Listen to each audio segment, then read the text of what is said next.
Don't quit. Don't give up. Stay around. You've got this. You've been showing up. You've been doing the work. You've been putting in the reps. Don't allow yourself, even when it feels like nobody's listening, to give up now, because your breakthrough is closer than you think and much closer than you may know. Hi, my name's Steve Kidd. I am a third generation minister, international best-selling author of 39 books and counting. I've had the amazingly wonderful privilege of working with nearly 5,000 people, helping them write, publish, market their books to bestseller, and everything that goes beyond that.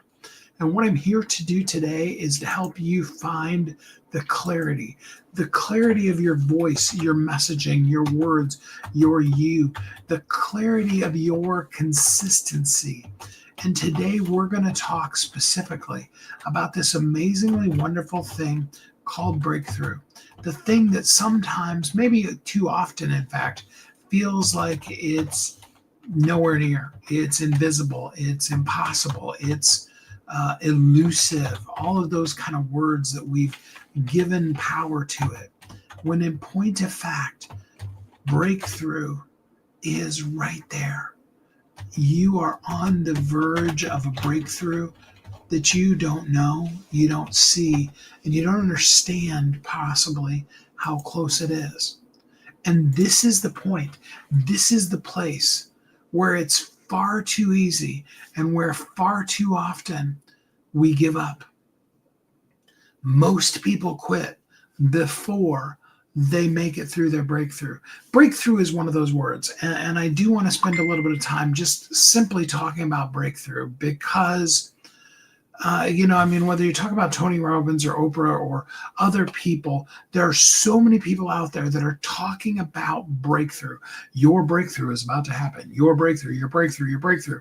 And it can be really frustrating. And let's just be really brutally honest. Sometimes the more you hear about breakthrough, the more frustrated you get at the concept of breakthrough. I feel that. It's real. Because, and some of you that know me have heard me say this before, and for the rest of you, this is going to be new for you, and I want you to take this to heart. The problem with breakthrough is that nobody talks about the breaking or the through. Hear me on that. Let me say that to you again. The problem with breakthrough is nobody talks about the breaking and the through. See, everybody wants to be at the top of the mountain, but nobody wants to put in the reps to be able to learn the skills to climb to the top of the mountain. We want to just be magically transported there. Okay, it's kind of like, I'll use a perfect example. Okay, Bitcoin. I was introduced to Bitcoin when it was 1/10 of 1 cent. Okay. Now, if I had put $100, I'm not sure that you could have bought $1,000 worth of Bitcoin then, but if I had put $100 in there, that would have been, do the math on that, but that's something like 100,000 Bitcoins. Okay. Yeah. All right. That I would currently have. Bitcoin is selling at about 110,000. Let's just round it down and call it $100,000 each. Okay, that's like $10 billion. Okay. Now, and I don't bring that up to, have you think, wow, Steve's rich, because no, Steve didn't take that effort. And all too often what we look at in life is, I wish I could go back. I wish I could go back to the first time I was introduced to Microsoft. When Microsoft was Microsoft, it was actually MS-DOS, okay? Nobody even knew the name Microsoft. MS-DOS was just barely beginning to come out. When I first heard of it, most computers were running off of an IBM DOS system. And Microsoft was doing some inroads, but they were at about 1 point something or maybe 2.0 when I first encountered them. Okay, early investment. I mean, Steve Jobs was still working with Bill Gates. Okay, so this is before Amazon existed, any of those kind of things. Or, rather before Macintosh or Apple existed or any of those kind of things. All right. Didn't have any idea, didn't have any money. I was single parent of 5 kids at that point to be able to invest in it. But we like to look at if I could only go back in time and do that kind of thing. Or we like to look at I want to have that completely done website, that completely done signature talk, that completely done viral video. We want to be at the top of the mountain.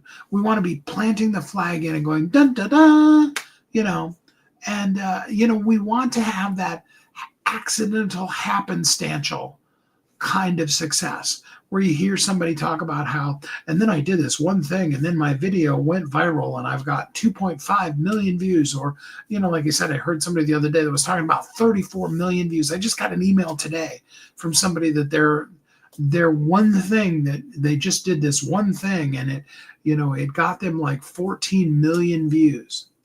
Okay. And yeah, we want to be millionaires, but we don't want to do the millions of steps. We don't want to pick up the million, or let's even go further than that. We don't want to pick up the billion pennies that it takes to amass $1 million. Yeah, you want to be read by millions and be known around the world. You want to be the next Stephen King, the next Terry Brooks, the next, C.S. Lewis. You can tell what genres of books I read, right? You want to be you want to write the next Think and Grow Rich, like Napoleon Hill wrote way back in the early 1900s, right? You want to be a playwright, and you want to write a play like Brewster's Millions.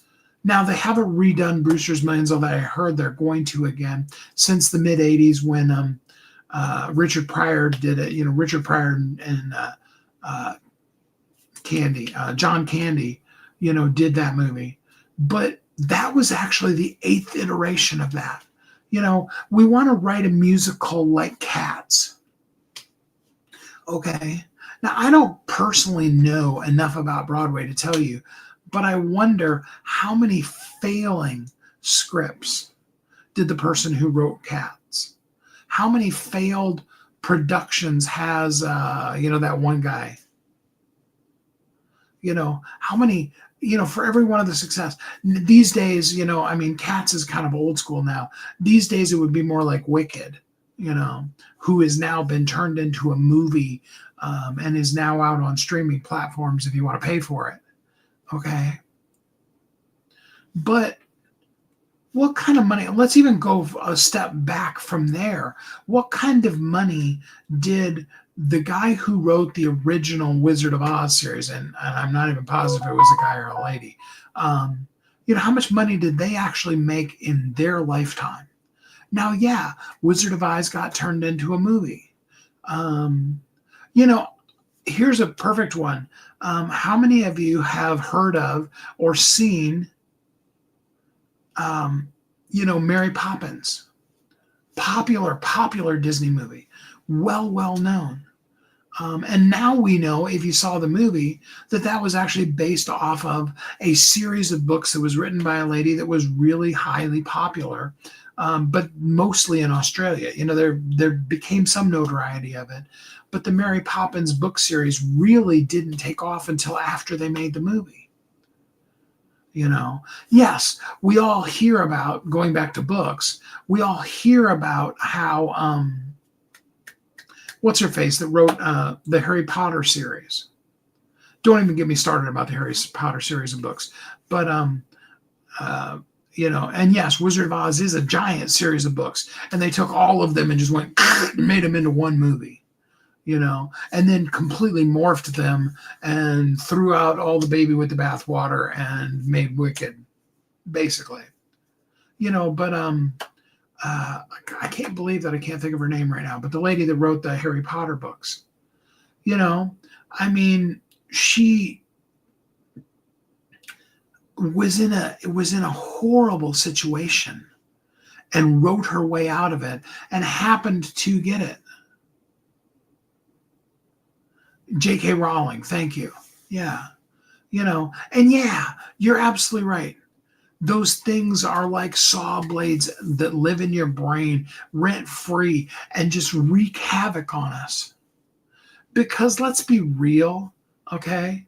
J.K. Rowling is the reader quality, and I'm going to sound really snooty here for a while, and anybody that's in their 30s ish that grew up reading the Harry Potter series books in school is going to absolutely hate me, but just I'm going to go off on a rant here for a minute.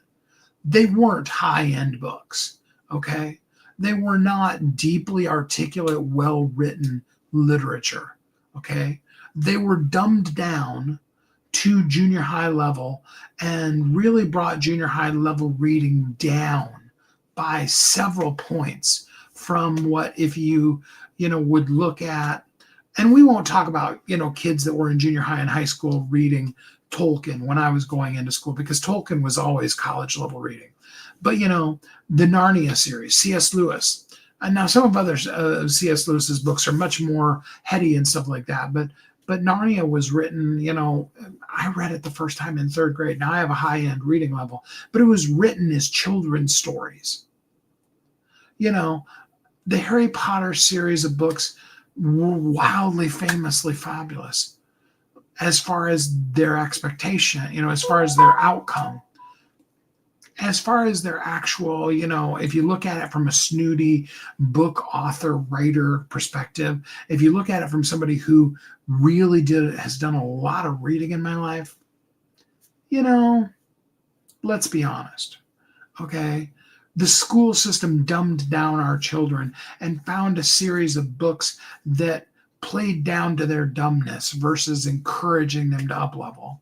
And that's not to take anything away from J.K. Rowling. I appreciate the stance that she's made, and I appreciate that she's used it to be a platform, and all that's come from that. So no diss on her.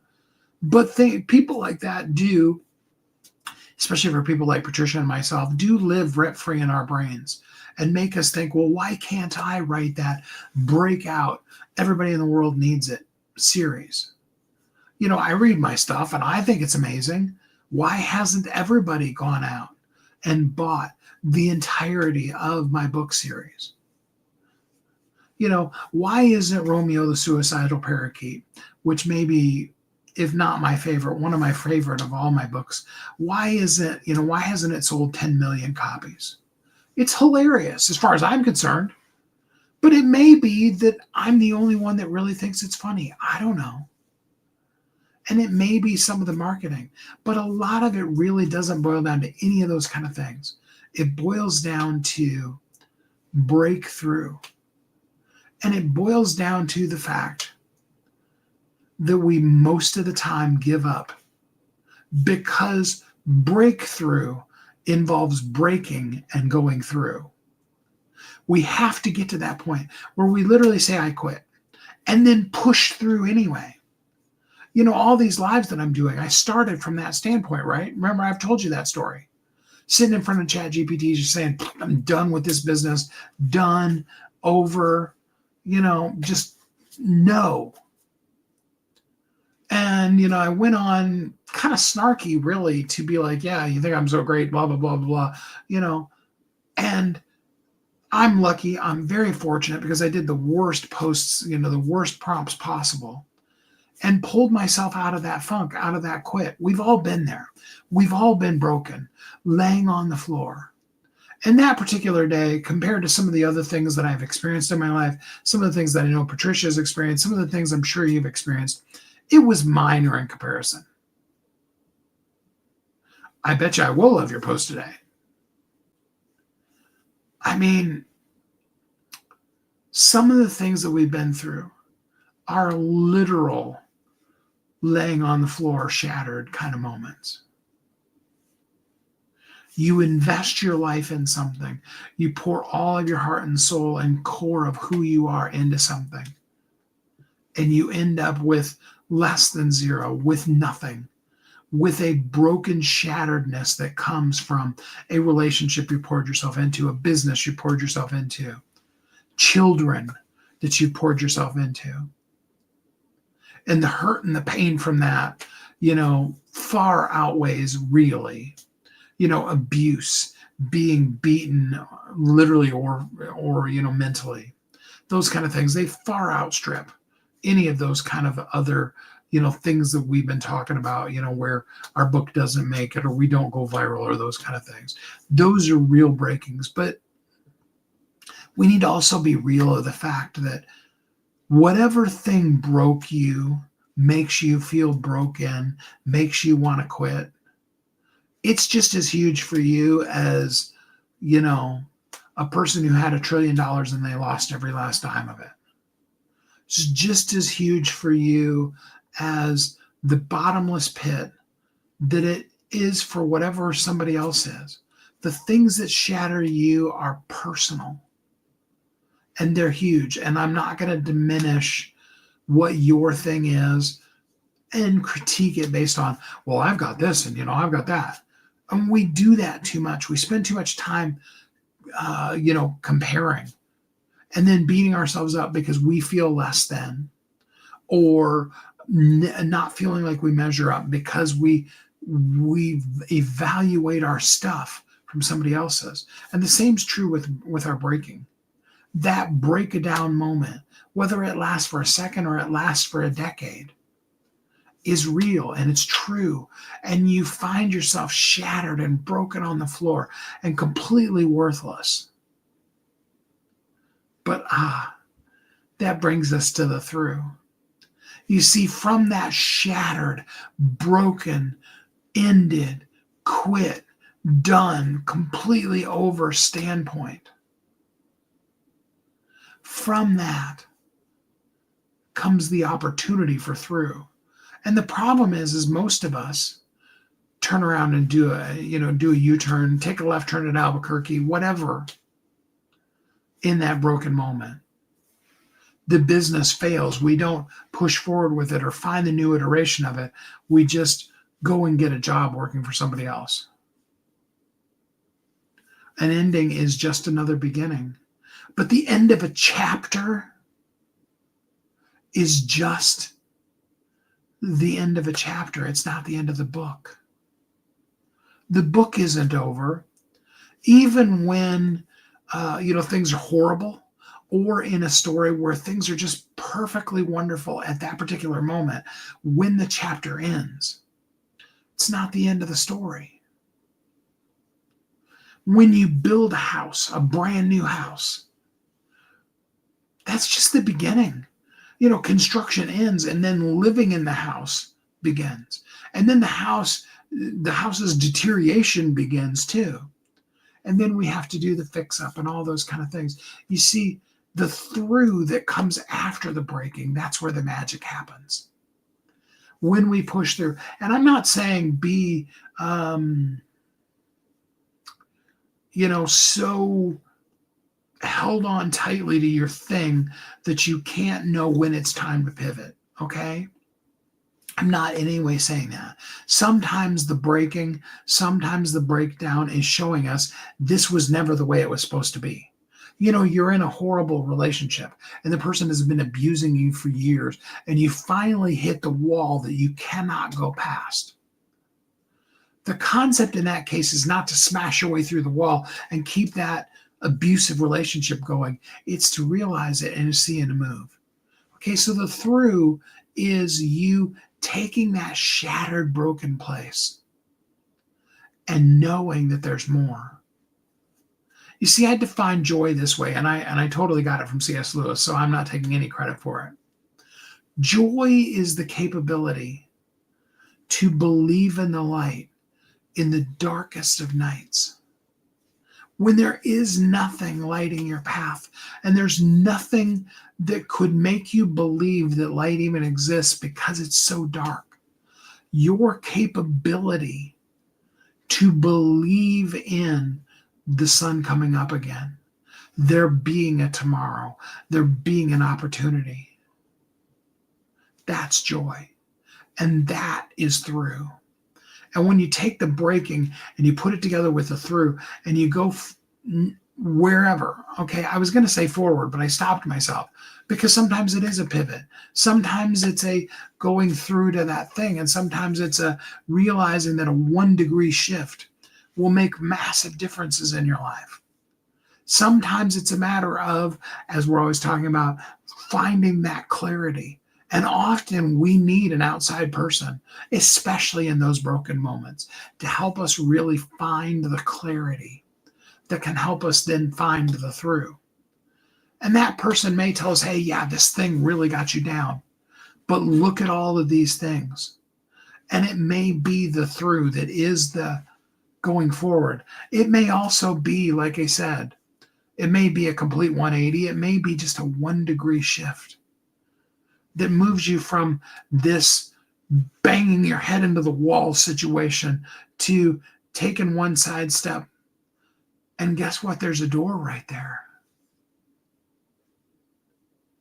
And then you make it through.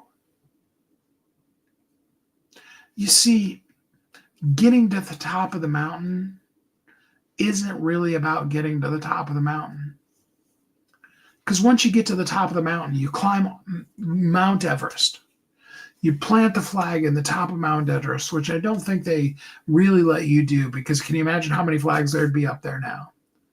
But I think they let you do like a picture of that for the few people that have done it. You climb the tallest peak of Mount Everest, tallest peak at the roof of the world. You plant your flag. You take the rocket ship, you go to the moon, you put your flag in. Okay? See, life still goes on after that. That's not the breakthrough. We look at all of those things and we look at the millions and the people that, as we've been talking about, live rent free in our brains and drive us crazy. And we think to ourselves, oh, if I could only achieve that. You know what you get when you get to the top of the mountain? You get to go back down the mountain, because the top of the mountain is not someplace you can live. You got to go back down the mountain because you need to then share the experience with other people. If you were teleported to the top of the mountain, you would have learned nothing from the process. You would have had no breakdowns, no breakthroughs, no breakings, no throughs. And you would have nothing to give. And the top of the mountain wouldn't mean anything because there's no struggle. Okay? If I told you, and I got to qualify this, because if you have problems with walking, then this would be not for you, okay? But if I told you, get up from your chair and walk 5 steps, just, flat level surface, nothing in the way, you don't have to get in the way. I mean, I don't know that I have 5 steps from here to where I have to turn, but we'll just assume, okay? Kevin Spacey said it's lonely at the top because we're meant to send the elevator back down. Yes, and I'm going to disagree with Kevin a little bit, because really what we're supposed to do is come back down the mountain and live in the world. And that's where I think far too many of these goals that we set for ourselves are unrealistic. Because even if you came up with the process so that every single time you did a video, it hit 25, 35, 40 million views, what are you doing with that? Do you have a call to action that makes a difference in the world? You see, you can get to clarity, and you can get clear enough and take your breakthrough far enough that you can get to the top of the mountain. You can hit that viral moment. You can have that book go wild. You can have your movie go on. You can sign the record deal. You can do the break the record for the 440, all of those kind of things. You can do all of those. But what good is it if you're on the top of the mountain by yourself? What that whole climb was for was to give you the capability to go down with that clarity that came through the breakthrough, the breaking and the through, and with the consistency that got you to the top. and keep hold of that deep desire to connect. Because let's be honest, that person that's preaching to you from the top of the mountain, they probably more drive you crazy than they really do inspire you. That's why all of the best of your speaker teachers will teach you you need to have that humanizing moment where you talk about the hurts, the pains, the things in your life, so that you bring yourself back down from the top of the mountain and you put yourself on level with the person so they can feel like you can identify. If you just climbed Mount Everest, and you're like, yeah, man, I climbed Mount Everest. It was easy. No big deal. I got this. I built a house up here on top of Mount Everest, and I've got a multi-billion-dollar mansion on top of Mount Everest. And I'll send you my elevator. Sorry, Kevin Spacey, I'm not trying to dish you, but it just triggered me a little bit. I'll send my elevator down to you, and you can come visit me on my lofty peak. See, the problem with sending the elevator down is that there's nothing there's nothing you have to do to ride an elevator. You don't have to climb the stairs. You don't have to scale the side of the building. You just get in the elevator and push the button, and it does all the work for you. If it means nothing, it costs you nothing, it's going to be worth nothing. On the other hand, if we build the elevator and we ride it back down, and we begin helping people go back up the mountain like what we did, if we show people how to do it, if we do the thing. Again, I feel really bad because I'm not intending to diss Kevin Spacey. I like the concept, but I want to expand on it. I hope that's okay. Because what if your next step, you come up over that ridge and you realize you're at the top of the mountain? And what if you can then go back over that ridge and put up a sign that says, don't give up now. As soon as you get over this last little lip here, you are on top of the mountain. And what if you can then go down to the bottom of the mountain and you can show people a drawing of what it looks like to be at the top of the mountain and the path. So yes, it does become easier. And this is where I'm going to come back and agree with Kevin Spacey. So it does feel like an elevator ride for them to get to where you got to. And then they discover that the way life is, that wasn't the end. That was just the end of a chapter. And there's more mountains, higher heights to climb. When you break that world speed record, that just means you've got a record that maybe you're the record holder, but you still have a record that needs to be broken. You got to do the reps, do the things. Your breakthrough is so much closer than you think. There is some stuff going on, okay? I can't explain empathy to you. I can't give it to you. And most of the people that I know that say they're empaths would never want to be empaths because it's really most of the time not a lot of fun, okay? But there is an energy surge in many people, not just myself. I've had this same conversation over the course of the last week with no less than 50 people online, and none of them have been in person, just in case you're wondering. I take that back. There was a couple of them at the event, so it started there. Okay? There is a shifting, a movement, a momentum happening in the universe right now. Now is the time. There is some cool stuff that's coming. Even as we speak today, it's happening. And many of you sense it and feel it. But just like the surfer seeing the ripple before the giant wave, you can't wait until the wave is completely formed. Okay? They got to swim out and then they got to start paddling because they see the right one coming in, and then get up on the board so that when the wave as it builds. And I'm talking about the ones where they ride the really big waves, and they go through the tunnel and stuff like that. They don't wait to start paddling when the tunnel's already formed. That's just going to bury you and put you in the wash machine, they call it. And I'm telling you, I hope you've already paddled out. I hope you've already followed what I'm saying and that you've been clear, consistent to connect with people, because a wave's coming. And this is going to be a great wave to catch. Very few people know, but some people know. At the beginning of 2020, and I missed, because I'm not, a soothsayer. I just feel things, okay? I'm an empath, so I can tell you the feelings.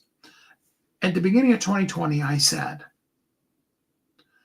now is the time, and you need to put things in place, and you need to do things right now, because the success that you do and the things you do right now, this was literally January 1st, 2020. You can go back and watch the video if you want to. They have to be done now, because by July or June, I forget which way I said it, by the middle of the year, it'll be too late. Now, at the time, nobody had heard of COVID. Nobody knew about it, blah, blah, blah. But think about the difference between the hope and the expectation we had 2020, getting 2020 on 2020, all the things that we all said. And then think about where we were 6 months into that year. On so many different levels, political, health-wise, the world was in total upheaval. And the 15 days to reduce the curve had now built into a just stay home for the rest of your life and, hope that you live by the middle of that year. We all know now that it wasn't really quite that. But I sensed that wave. And I knew that you had to already be up on the wave and surfing. You already needed to be at that place January 1st, 2020, because it was already basically too late.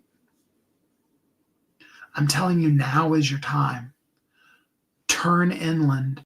Start swimming on the board fast and hard. Get the speed up. Get ready to jump up onto the board, because that wave, it's coming.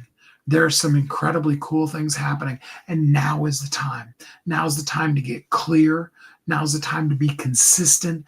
Now is the time to connect. Now is the time to do the thing. Now is the time for you to go to visibilityamplifier.com and join our group. You might not see a whole lot of posts in there. I've done some. Patricia's done some. We've repurposed some things. But now is the time for you to join, because that thing's getting ready to go like wildfire. And there are so many incredibly cool things that are coming. The wave is already formed and coming at us.